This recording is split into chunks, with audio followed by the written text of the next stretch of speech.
एक राज्य में एक बार एक सन्यासी आया और सीधा राजा के महल में चला गया। उस सन्यासी की वेशभूषा को देखकर राजा के किसी भी सिपाही ने उसे अंदर जाने से नहीं रोका। वो सन्यासी सीधा राजा के दरबार में चला गया। सन्यासी को अपने सामने खड़ा देख राजा ने उनसे पूछा, आप कौन हैं और क्या चाहते हैं? सन्यासी बोला, मैं एक आध्यात्मिक गुरु हूँ और प्रवचन देने के लिए दूसरे राज्य जा रहा था, लेकिन अब दिन ढलने को आया है तो मैं आज रात आपके महल में ही रुकूंगा। रात बिताने के लिए बस मैं थोड़ी जगह चाहता हूँ। सन्यासी की बात सुनकर राजा बोला, ये एक राजा का महल है, कोई विश्राम स्थल नहीं। जो आप यहाँ रात में रुकना चाहते हैं, आप बाहर जाइए, वहां रहने की आपको कोई ना कोई जगह मिल जाएगी। सन्यासी ने राजा से फिर प्रश्न किया, महाराज क्या मैं जान सकता हूं कि आपसे पहले ये महल किसका था? राजा बोला, मेरे पिता का था, क्योंकि मुझसे पहले वही राजा था।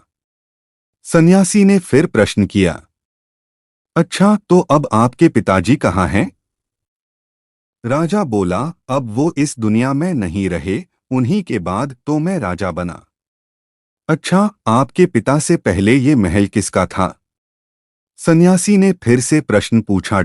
राजा को अब गुस्सा आने लगा, लेकिन फिर भी उसने शांत होकर जवाब दिया, मेरे पिता से पहले ये महल मेरे दादाजी का था और अब वो भी इस दुनिया में नहीं है।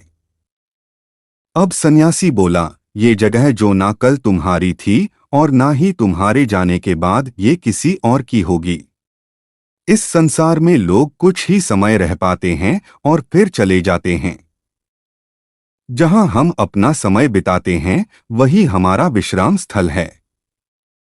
ना तुम इसे अपने साथ लेकर जा पाओगे, ना ही कोई और। बताओ, ये महल एक विश्राम स्थल नहीं है तो और क्या है? राजा उनकी बात समझ गया और हाथ जोड़कर माफी मांगने लगा।